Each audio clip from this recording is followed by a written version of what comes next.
Do we think that this transaction ultimately is going to happen? Given where Trump has come out, we also now have clearly the Chinese government saying they don't even want to do this deal the way it's been constructed. We have people on both sides claiming two very different deals have even been agreed to.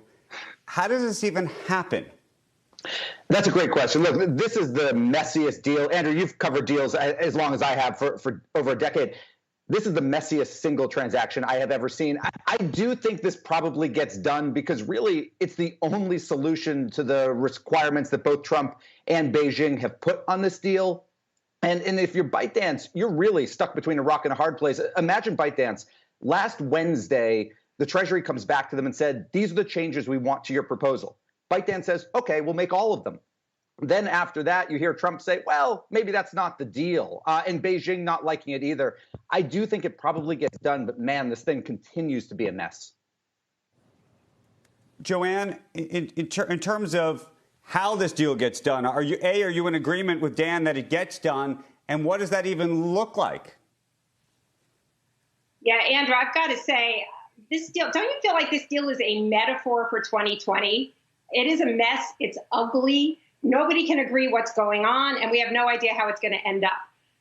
And so, yeah, I do think there is an incentive to get it done. But to back up for a second, let's think about why we were supposed to do this deal in the first place was for security reasons, because the United States is concerned that China would get its hands on private data of U.S. citizens.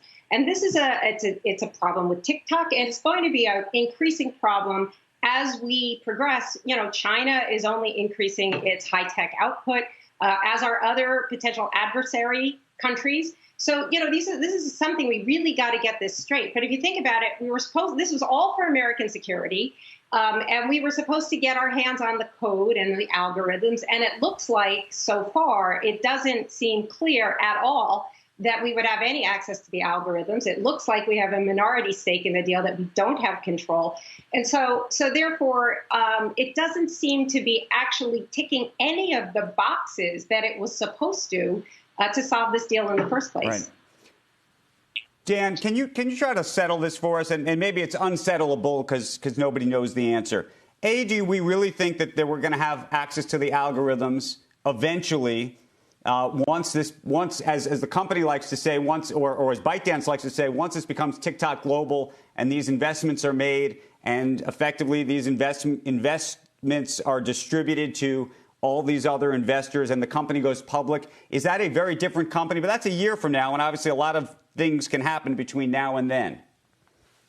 Yeah, so on the algorithm, honestly, it's unclear. For starters, the thing that would kind of behoove everybody on both sides of this, release the term sheet, right? There is an actual deal, and you know, reporters like us keep talking to people who say they have read the term sheet, but then they have different understandings of what they're reading. If they release the term sheet, given that this is a government deal, really being done by an elected official, there's no reason not to put it out public. We can know. I mean, will we have the algorithm? To a certain extent, yeah, right? If this stuff's going to run off of Oracle servers somewhere in California, the algorithm's going to have to, at the very least, be borrowed and live there. The question is whether Oracle can successfully ring-fence it or not. Oracle says it can. China is obviously saying, well, we're not giving it to them because they have to save face also. The control piece, though, is interesting. My understanding of the deal, again, without the term sheet, is that basically the current shareholder structure of ByteDance gets transferred over to TikTok Global, which means ByteDance's CEO, its employees would have a piece, but the majority of shareholders would be U.S. once you add Oracle and Walmart into it.